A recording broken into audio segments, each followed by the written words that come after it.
ಇವತ್ತು Christmas special ಆಗಿ plum ಕೇಕ್ನ ಮಾಡ್ತಾಯಿದ್ದೀನಿ. ತುಂಬ ರುಚಿಯಾಗಿರುತ್ತೆ. ಬೇರೆ ಕೇಕ್ಗಳಿಗಿಂತನೂ ಮಾಡೋದು ವಿಭಿನ್ನ, ಹಾಗೆ ರುಚಿನೂ ಸಹ ಅಷ್ಟೇ ವಿಭಿನ್ನವಾಗಿರುತ್ತೆ.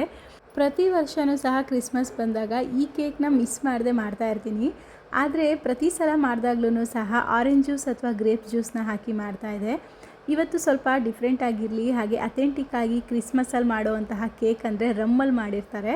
ಸೊ ಹಾಗಾಗಿ ಇವತ್ತು ನಾನು ರಮ್ಮನ್ನೇ ಬಳಸ್ಕೊಂಡು ಈ ಒಂದು ಕೇಕನ್ನು ಮಾಡ್ತಾಯಿದ್ದೀನಿ. ಇದನ್ನು ಮಾಡೋದಕ್ಕಿಂತ ಮುಂಚೆ ಇದಕ್ಕೊಂದಷ್ಟು ಡ್ರೈ ಫ್ರೂಟ್ಸ್ಗಳು ಬೇಕಾಗುತ್ತೆ. ಕ್ರಿಸ್ಮಸ್ ಕೇಕ್ ಅಂತಂದ್ರೇ ಡ್ರೈ ಫ್ರೂಟ್ಸ್ ಅದರಲ್ಲಿ ತುಂಬೋಗಿರಬೇಕು, ಆಗಲೇ ತಿನ್ನೋದಕ್ಕೆ ಚೆನ್ನಾಗಿರೋದು.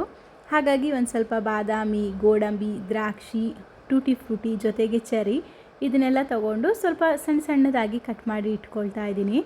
ನಾನು ಎಲ್ಲರಿಗೂ ಸಿಗುವಂತಹ ಡ್ರೈ ಫ್ರೂಟ್ಸ್ಗಳನ್ನ ಮಾತ್ರ ತೊಗೊಂಡಿದ್ದೀನಿ.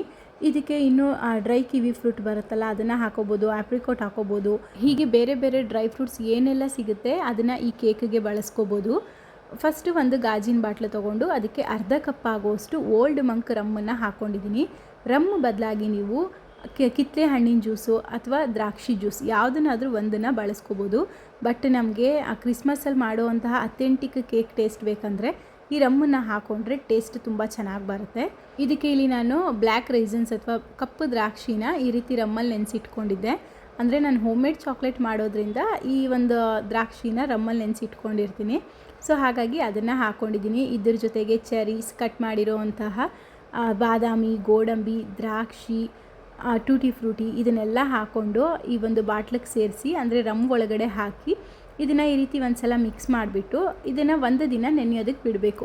ಒಂದು ದಿನಕ್ಕಿಂತ ಜಾಸ್ತಿ ನಿಮಗೆ ಸಮಯ ಇದ್ದರೆ ಒಂದು ವಾರ ನೆನೆಸ್ಬೋದು, 15 ದಿನ ನೆನೆಸ್ಬೋದು, ಅಥವಾ ಒಂದು ತಿಂಗಳು ನೆನೆಸಿದ್ರೂ ಸಹ ಟೇಸ್ಟ್ ತುಂಬ ಚೆನ್ನಾಗಿರುತ್ತೆ.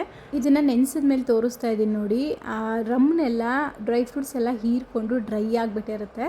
ಸೊ ಈ ಥರ ಇದ್ರೇ ನಮಗೆ ಕೇಕಿಗೆ ಈ ಡ್ರೈ ಫ್ರೂಟ್ಸ್ನ ಆ್ಯಡ್ ಮಾಡಿದಾಗ ಫ್ಲೇವರ್ ಚೆನ್ನಾಗಿ ಬರೋದು. ನೆಕ್ಸ್ಟ್ ಈಗ ಕೇಕ್ ಮೌಲ್ಡ್ಗೆ ಸ್ವಲ್ಪ ಎಣ್ಣೆನ ಸ್ಪ್ರೆಡ್ ಮಾಡಿಕೊಂಡು ಅದಕ್ಕೆ ಈ ಥರ ಬಟರ್ ಪೇಪರ್ ಹಾಕ್ಕೊಂಡಿದ್ದೀನಿ. ಬಟರ್ ಪೇಪರ್ ಇಲ್ಲ ಅಂತ ಅನ್ನೋರು ಪೂರ್ತಿಯಾಗಿ ಎಣ್ಣೆ ಹಚ್ಕೊಂಡು ಒಂದು ಸ್ವಲ್ಪ ಮೈದಾ ಹಿಟ್ಟನ್ನು ಡಸ್ಟಿಂಗ್ ಮಾಡ್ಕೊಳ್ಳಿ. ವ್ಯತ್ಯಾಸ ಏನಂದರೆ ಮೈದಾ ಹಿಟ್ಟು ಹಾಕಿದ್ರೆ ಸ್ವಲ್ಪ ಮೇಲೆಲ್ಲ ಕ್ರಿಸ್ಪ್ ಆಗುತ್ತೆ, ಕೇಕು ಲೈಟಾಗಿ ಸ್ವಲ್ಪ ಕ್ರಿಸ್ಪಿಯಾಗಿ ಬರುತ್ತೆ. ಬಟ್ ಬಟರ್ ಪೇಪರ್ ಹಾಕೋದ್ರಿಂದ ಕೇಕ್ ತುಂಬ ಸಾಫ್ಟಾಗಿ ಚೆನ್ನಾಗಿ ಬರುತ್ತೆ. ಹಾಗಾಗಿ ನಾನು ಬಟರ್ ಪೇಪರ್ನ ಹಾಕ್ಕೊಂಡಿದ್ದೀನಿ. ಈಗ ಮಿಕ್ಸಿ ಜಾರ್ಗೆ ಅರ್ಧ ಕಪ್ ಆಗೋವಷ್ಟು ಸಕ್ಕರೆ, 2 ಏಲಕ್ಕಿ, 2 ಪೀಸ್ ಆಗೋವಷ್ಟು ಚಕ್ಕೆ ಹಾಕ್ಕೊಂಡಿದ್ದೀನಿ. ಜೊತೆಗೆ ಒಂದು ಸ್ವಲ್ಪ ಜಾಕಾಯಿ ಜಾಸ್ತಿ ಹಾಕ್ಕೊಂಡ್ರೆ ಕಹಿ ಬಂದುಬಿಡುತ್ತೆ. ಹಾಗಾಗಿ ಒಂದು ಸ್ವಲ್ಪ ಮಾತ್ರ ಜಾಕಾಯಿನ ಸೇರಿಸ್ಕೊಂಡು ಇದಕ್ಕೆ ಒಂದು ಸ್ವಲ್ಪ ಒಣಶುಂಠಿನ ಸಹ ಹಾಕ್ಕೊಳ್ತಾ ಇದ್ದೀನಿ. ಇಷ್ಟೇ, ನಾನು ವೀಡಿಯೋದಲ್ಲಿ ಏನು ತೋರಿಸ್ತಾ ಇದ್ದೀನಿ ಇಷ್ಟೇ ಒಣಶುಂಠಿ ಹಾಕ್ಕೊಂಡ್ರೆ ಸಾಕಾಗತ್ತೆ. ಇದನ್ನೆಲ್ಲ ಹಾಕ್ಕೊಂಡು ಈ ಥರ ಡ್ರೈ ಪೌಡ್ರಾಗಿ ಮಾಡ್ಕೋಬೇಕು. ಸ್ವಲ್ಪನೂ ಸಹ ಸಕ್ಕರೆ ದಪ್ಪ ಇರಬಾರ್ದು, ಆ ಥರ ಫುಲ್ ಫೈನ್ ಪೌಡ್ರಾಗಿ ಮಾಡಿಟ್ಕೊಂಡಿದ್ದೀನಿ.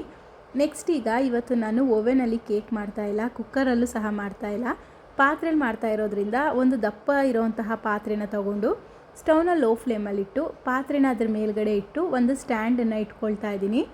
ಲಿಡ್ನ ಕ್ಲೋಸ್ ಮಾಡಿಬಿಟ್ಟು ಇದನ್ನು 10 ನಿಮಿಷ ಪ್ರೀ ಹೀಟ್ ಆಗೋದಕ್ಕೆ ಬಿಡಬೇಕು.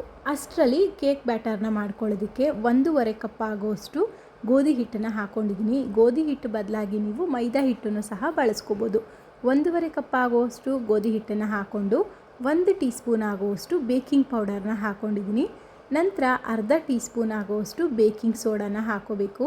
ಇದರ ಜೊತೆಗೆ 2 ಟೀ ಸ್ಪೂನ್ ಆಗುವಷ್ಟು ಹಾಲಿನ ಪುಡಿ ಮಾಡಿರೋವಂತಹ ಸಕ್ಕರೆ ಇದನ್ನೆಲ್ಲ ಹಾಕ್ಕೊಂಡು ಈ ಥರ ಚೆನ್ನಾಗಿ ಜರಡಿ ಆಡ್ಕೋಬೇಕು. ಜರಡಿ ಆಡೋ ಉದ್ದೇಶ ಏನಂದರೆ ನಾವು ಯಾವುದೇ ಕೇಕ್ ಮಾಡಿದ್ರೂ ಸಹ ಮೇಯ್ನ್ ಜರಡಿ ಆಡಲೇಬೇಕಾಗತ್ತೆ. ಅದರಲ್ಲಿರೋವಂತಹ ಗಂಟುಗಳು ಸ್ವಲ್ಪನೂ ಸಹ ಉಳ್ಕೋಬಾರ್ದು. ಹಾಗಾಗಿ ಜರಡಿ ಆಡಿಕೊಂಡು ನಾವು ಕೇಕ್ನ ಮಾಡ್ಕೋಬೇಕು. ಇದನ್ನು ಒಂದು ಸಲ ಡ್ರೈ ಮಿಕ್ಸ್ ಮಾಡಿಕೊಂಡು ಇದಕ್ಕೆ ನೆನೆಸಿರುವಂತಹ ಎಲ್ಲ ಡ್ರೈ ಫ್ರೂಟ್ಗಳನ್ನ ಹಾಕಿ ಈ ಥರ ಮಿಕ್ಸ್ ಮಾಡ್ಕೋಬೇಕು. ನೆನ್ಪಿಟ್ಕೊಳ್ಳಿ, ಕೆಲವೊಬ್ಬರು ಕೇಳ್ತೀರಾ ಕುಕ್ಕಿಂಗ್ ಸೋಡಾ ಮತ್ತು ಬೇಕಿಂಗ್ ಸೋಡಾ ಎರಡೂ ಒಂದೇನಾ ಅಂತ. ಕುಕ್ಕಿಂಗ್ ಸೋಡಾ ಅಂದ್ರೇ ಬೇರೆ, ಬೇಕಿಂಗ್ ಸೋಡಾ ಅಂದ್ರೇ ಬೇರೆ ಸಿಗುತ್ತೆ. ಹಾಗೆ ಬೇಕಿಂಗ್ ಪೌಡರ್, ಬೇಕಿಂಗ್ ಸೋಡಾ ಎರಡೂ ಸಹ ಬೇರೆ ಬೇರೆ ಸಿಗುತ್ತೆ. ನೀವು ಇದನ್ನು ಸೂಪರ್ ಮಾರ್ಕೆಟ್ಗಳಲ್ಲಿ, ಆನ್ಲೈನ್ಗಳಲ್ಲೂ ಸಹ ತಗೋಬೋದು. ಈಗ ಇದಕ್ಕೆ ಸ್ವಲ್ಪನೇ ಕಾಯಿಸಿ ತಣ್ಣಗಾಗಿರುವಂತಹ ಹಾಲನ್ನು ಹಾಕ್ಕೊಂಡು ಈ ಥರ ಮಿಕ್ಸ್ ಮಾಡ್ಕೋಬೇಕು. ಇಷ್ಟು ಗಟ್ಟಿಯಾಗಿ ಮಿಕ್ಸ್ ಮಾಡ್ಕೊಂಡ್ಮೇಲೆ ಇದಕ್ಕೆ 1 ಟೀ ಸ್ಪೂನ್ ಆಗೋಷ್ಟು ವೆನಿಲಾ ಎಸೆನ್ಸ್, 1/4 ಕಪ್ ಆಗೋಷ್ಟು ಎಣ್ಣೆ ಹಾಕ್ಕೊಂಡಿದ್ದೀನಿ. ಎಣ್ಣೆ ಬಳಸಬೇಕಾದ್ರೆ ಯಾವುದೇ ರೀತಿ ಸ್ಮೆಲ್ ಇಲ್ಲದಿರೋ ಎಣ್ಣೆ ತಗೊಳ್ಳಿ. ಎಣ್ಣೆ ಬದಲಾಗಿ ತುಪ್ಪ ಅಥವಾ ಬೆಣ್ಣೆ ಯಾವುದನ್ನಾದರೂ ಸೇರಿಸ್ಕೋಬೋದು. ಈ ಪ್ಲಮ್ ಕೇಕ್ ಮಾಡೋದಕ್ಕೆ ಬ್ಯಾಟರ್ ಎಲ್ಲ ಸ್ವಲ್ಪ ಗಟ್ಟಿನೇ ಇರಬೇಕು. ತುಂಬ ತೆಳುವಾಗಿಬಿಟ್ರೆ ನಾವು ಕೇಕ್ನ ಬೇಯಿಸೋದಕ್ಕೆ ಇಟ್ಟಾಗ ಕೆಳಗಡೆ ಎಲ್ಲ ಡ್ರೈ ಫ್ರೂಟ್ಸ್ ಉಳ್ಕೊಂಡು ಮೇಲ್ಗಡೆ ಮಾತ್ರ ನಮಗೆ ಕೇಕ್ ಇರುತ್ತೆ. ಹಾಗಾಗಿ ಸ್ವಲ್ಪ ಗಟ್ಟಿಯಾಗಿ ಕಲಿಸ್ಕೊಳ್ಳೋದ್ರಿಂದ ನಾವು ಹಾಕಿರುವಂತಹ ಡ್ರೈ ಫ್ರೂಟ್ಸು ಈವನ್ ಆಗಿ ಎಲ್ಲ ಕಡೆಯೂ ಸಹ ಇರುತ್ತೆ. ಹಾಗಾಗಿ ಈ ಥರ ಮಿಶ್ರಣನ ಕಲಿಸ್ಕೊಂಡ್ಮೇಲೆ ಕೇಕ್ ಟಿನ್ನಿಗೆ ಹಾಕ್ಕೊಂಡು 1-2 ಸಲ ಈ ಥರ ಟ್ಯಾಪ್ ಮಾಡ್ಕೋಬೇಕು. ಒಂದೇ ಟಿನ್ಗೆ ಕೇಕ್ ಬ್ಯಾಟರ್ನ ಹಾಕಿಬಿಟ್ರೆ ಕೇಕ್ ಎಲ್ಲ ರೈಸ್ ಆದಾಗ ಆಚೆ ಬಂದುಬಿಡುತ್ತೆ. ಹಾಗಾಗಿ ನಾನು 2 ಟಿನ್ನಿಗೆ ಕೇಕ್ ಬ್ಯಾಟರ್ನ ಹಾಕಿ ಇಟ್ಕೊಂಡಿದ್ದೀನಿ. ಇನ್ನು ಕ್ರಿಸ್ಮಸ್ ಕೇಕ್ ಅಂದರೆ ನೋಡೋದಕ್ಕೇ ಸ್ವಲ್ಪ ಕಲರ್ಫುಲ್ಲಾಗಿ ಕಾಣಿಸುತ್ತೆ. ಹಾಗಾಗಿ ಕೇಕ್ ಬ್ಯಾಟರ್ ಮೇಲ್ಗಡೆಗೆ ನಾನು ದ್ರಾಕ್ಷಿ, ಗೋಡಂಬಿ, ಬಾದಾಮಿ, ಚೆರಿ, ಟೂಟಿ ಫ್ರೂಟಿ, ಸ್ವಲ್ಪ ಪಿಸ್ತಾ ಇದನ್ನೆಲ್ಲ ಹಾಕ್ಕೊಳ್ತಾ ಇದ್ದೀನಿ. ನಿಮಗೆ ಯಾವ್ದು ಇಷ್ಟ ಆಗುತ್ತೆ ಡ್ರೈ ಫ್ರೂಟ್ಸ್ಗಳು ಅದನ್ನು ಹಾಕಿ ನೀವು ಡೆಕೋರೇಟ್ ಮಾಡ್ಕೋಬೋದು. ಸೊ ನೋಡಿ, ಈ ಥರ ಎಲ್ಲ ಮಾಡ್ಕೊಂಡ್ಮೇಲೆ ಕೇಕ್ ನೋಡೋದಕ್ಕೇ ತುಂಬ ಚೆನ್ನಾಗಿ ಕಾಣಿಸುತ್ತೆ. ಇನ್ನು ಕೇಕ್ ಟಿನ್ಗೆ ಕೇಕ್ ಬ್ಯಾಟರ್ನ ಹಾಕೋಬೇಕಾದ್ರೆ ಅರ್ಧ ಹಾಕೋಬೇಕಾಗುತ್ತೆ. ಕೇಕ್ ಬೇಯ್ತಾ ನಮಗೆ ಸ್ವಲ್ಪ ರೈಸ್ ಆಗುತ್ತೆ, ಜಾಸ್ತಿ ಆಗ್ತಾ ಹೋಗುತ್ತೆ. ಆಗ ಕೇಕ್ ಬ್ಯಾಟರ್ ಎಲ್ಲ ಚೆಲ್ಲೋಗೋ ಚಾನ್ಸ್ ಇರುತ್ತೆ. ಅದಕ್ಕೋಸ್ಕರ ಟಿನ್ನಲ್ಲಿ ಅರ್ಧ ಭಾಗ ಆಗೋಷ್ಟು ಮಾತ್ರ ಕೇಕ್ ಬ್ಯಾಟರ್ನ ಹಾಕೋಬೇಕು. ಈಗ ಪ್ರೀಹೀಟ್ ಆಗಿದ್ದಂತಹ ಪಾತ್ರೆ ಒಳಗಡೆ ಈ ಥರ ಕೇಕ್ ಟಿನ್ನನ್ನು ಇಟ್ಟು ಒಂದು ತಟ್ಟೆನ ಮುಚ್ಚಿ ಸ್ಟವ್ನ ಪೂರ್ತಿ ಲೋ ಫ್ಲೇಮಲ್ಲೇ ಇಟ್ಕೊಂಡು ಇದನ್ನು 45 ನಿಮಿಷ ಬೇಕ್ ಮಾಡ್ಕೋಬೇಕು. ಇನ್ನು ಇನ್ನೊಂದು ಟ್ರೇಲಿರೋದನ್ನು ನಾನು ಓವನಲ್ಲಿ ಜಸ್ಟ್ 15 ಮಿನಿಟ್ಸ್ಗೆ ಸೆಟ್ ಮಾಡಿ ಇಟ್ಕೊಂಡಿದ್ದೀನಿ. ಈ ಕಡೆ ಪಾತ್ರೆಯಲ್ಲಿ ಮಾಡಿರೋವಂತಹ ಕೇಕಿಗೆ 45 ಮಿನಿಟ್ಸ್ ಆಗಿದೆ. ನೋಡಿ, ಈ ಥರ ಒಂದು ಟೂತ್ ಪಿಕ್ನ ಹಾಕಿ ನೋಡಿ. ಟೂತ್ ಪಿಕ್ಗೆ ಕೇಕ್ ಬ್ಯಾಟರ್ ಸ್ವಲ್ಪನೂ ಸಹ ಅಂಟ್ಕೊಳ್ತಾ ಇಲ್ಲ ಅಂದರೆ ಕೇಕ್ ಸರಿಯಾಗಿ ಬೆಂದಿದೆ ಅಂತ ಅರ್ಥ. ಇದನ್ನು ಕೆಳಗೆ ಇಳಿಸಿ ಕಂಪ್ಲೀಟಾಗಿ ತಣ್ಣಗಾಗೋದಕ್ಕೆ ಬಿಟ್ಬಿಡಬೇಕು. ಇದು ಪೂರ್ತಿಯಾಗಿ ತಣ್ಣಗಾದಮೇಲೆ ಡಿಮೋಲ್ಡ್ ಮಾಡಿಕೊಂಡು ಕಟ್ ಮಾಡ್ಕೋಬೇಕು. ನಾನು ಇದನ್ನು ನೋಡಿ ಓವೆನಲ್ಲಿ ಬೇಯಿಸಿದ್ದು. ಕೇಕ್ ಪ್ರಮಾಣ ಕಡಿಮೆ ಇದ್ದಿದ್ದರಿಂದ ಜಸ್ಟ್ 15 ಮಿನಿಟ್ಸ್ಗೆಲ್ಲ ಕೇಕ್ ಬೆಂದಿತ್ತು. ನೋಡಿ ಎಷ್ಟು ಸಾಫ್ಟಾಗಿ ಬಂದಿದೆ ಅಂತ. ಓವೆನ್ಗೂ ಪಾತ್ರೆಗೂ ಮಾಡೋವಂಥ ಡಿಫ್ರೆನ್ಸ್ ಏನಂದರೆ, ಓವೆನಲ್ಲಿ ಮಾಡುವಂತಹ ಕೇಕ್ ಸ್ವಲ್ಪ ಲೈಟಾಗಿ ಕಲರ್ ಬರುತ್ತೆ. ಇನ್ನು ಪಾತ್ರೆಯಲ್ಲಿ ಮಾಡಿದ್ರೆ ಕೇಕ್ ಸ್ವಲ್ಪ ಡಾರ್ಕಾಗಿ ಬರುತ್ತೆ. ಇದಿಷ್ಟೇ ಡಿಫ್ರೆನ್ಸ್ ಎರಡಕ್ಕೂ. ಬೇಯೋದಕ್ಕೂ ಅಷ್ಟೇ, ಓವೆನಲ್ಲಾದರೆ ಜಸ್ಟ್ 30 ಮಿನಿಟ್ಸ್ಗೆಲ್ಲ ಇಷ್ಟು ಕ್ವಾಂಟಿಟಿ ಬೇಯುತ್ತೆ. ಬಟ್ ಪಾತ್ರೆಲಾದರೆ ಒಂದು 40 to 45 ಮಿನಿಟ್ಸ್ ಬೇಯಿಸ್ಕೋಬೇಕು. ನೋಡಿ, ಇದನ್ನು ಡಿಮೋಲ್ಡ್ ಮಾಡಿಕೊಂಡು ಇವಾಗ ಇದರಲ್ಲಿರುವಂತಹ ಬಟರ್ ಪೇಪರ್ನ ತೆಗೆದು ತೋರಿಸ್ತಾ ಇದ್ದೀನಿ. ನೀವೇ ನೋಡ್ತಾ ಇರ್ಬೋದು ಕೇಕ್ ಎಷ್ಟು ಸಾಫ್ಟಾಗಿ ಬಂದಿದೆ ಅಂತ. ಹಾಗೆ ಬಟರ್ ಪೇಪರ್ ಹಾಕೋದ್ರಿಂದ ನಮಗೆ ಡಿಮೋಲ್ಡ್ ಮಾಡೋದಕ್ಕೂ ಸಹ ತುಂಬಾ ಸುಲಭ ಆಗುತ್ತೆ. 2 ಕೇಕನ್ನು ಜೊತೆಲಿಟ್ಟು ತೋರಿಸ್ತಾ ಇದ್ದೀನಿ ನೋಡಿ. ಓವೆನಲ್ಲಿ ಮಾಡಿರೋದ್ರ ಕಲರ್ ಸ್ವಲ್ಪ ಲೈಟಾಗಿದೆ, ಇದು ಬಂದು ಸ್ವಲ್ಪ ಡಾರ್ಕಾಗಿ ಬಂದಿದೆ. ಫಸ್ಟ್ ಇಲ್ಲಿ ಓವೆನಲ್ಲಿ ಮಾಡಿರೋದನ್ನು ಕಟ್ ಮಾಡಿ ತೋರಿಸ್ತಾ ಇದ್ದೀನಿ.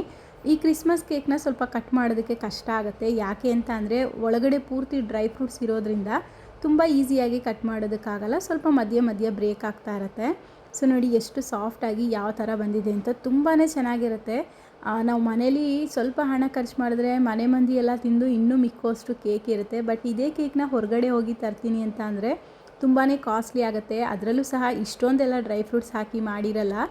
ಇನ್ನು ರಮ್ ಹಾಕಿ ಮಾಡಿರೋದ್ರಿಂದ ರಮ್ ಸ್ಮೆಲ್ ಇರಲ್ವಾ ಅಂತ ಕೇಳೋರಿಗೆ, ನಾನು ಫಸ್ಟ್ ಟೈಮ್ ಮಾಡಿದಾಗ ನನಗೆ ಭಯ ಇತ್ತು, ಇದೇನಾದರೂ ರಮ್ ಸ್ಮೆಲ್ ಬರುತ್ತಾ, ತಿನ್ನೋದಕ್ಕಾಗತ್ತಾ ಇಲ್ವಾ ಅಂತ. ಬಟ್ ನಿಜವಾಗ್ಲೂ 1% ಸಹ ಇದರಲ್ಲಿ ರಮ್ ಹಾಕಿದ್ದೀವಿ ಅಂತಲೇ ಗೊತ್ತಾಗಲ್ಲ. ಬಟ್ ಟೇಸ್ಟ್ ಮಾತ್ರ ತುಂಬ ಡಿಫ್ರೆಂಟಾಗಿ ಸಖತ್ತಾಗಿರುತ್ತೆ. ಇನ್ನು ಈ ಕೇಕ್ನ ತಿನ್ನಬೇಕಾದ್ರೆ ಅದರಲ್ಲಿರುವಂತಹ ಲೈಟಾಗಿರೋ ಗರಂ ಮಸಾಲ ಫ್ಲೇವರ್ ಅಂದರೆ ಚಕ್ಕೆ, ಏಲಕ್ಕಿ, ಸೊ ಇದರಲ್ಲಿ ಬರುವಂತಹ ಫ್ಲೇವರ್ಸ್ ಇರ್ಬೋದು, ಆ ರಮ್ಮಲ್ಲಿ ನೆನೆಸಿರುವಂತಹ ಡ್ರೈ ಫ್ರೂಟ್ಸ್ ಇರ್ಬೋದು, ಇದೆಲ್ಲ ತಿಂತಾಯಿದ್ರೆ ಇನ್ನೂ ಒಂದು ಬೈಟ್ ತಿನ್ನಬೇಕು ಅನ್ನೋಷ್ಟು ರುಚಿಯಾಗಿರುತ್ತೆ. ನೀವು ಸಹ ನಿಮ್ಮ ಮನೇಲಿ ಈ ರೆಸಿಪಿನ ಟ್ರೈ ಮಾಡಿ ಹೇಗೆ ಬಂತು ಅಂತ ಕಮೆಂಟ್ ಮೂಲಕ ತಿಳಿಸಿ. ಮತ್ತಷ್ಟು ಈಸಿ ರೆಸಿಪಿಗೆ ನನ್ನ ಚಾನಲ್ನ ಸಬ್ಸ್ಕ್ರೈಬ್ ಮಾಡ್ಕೊಳ್ಳಿ.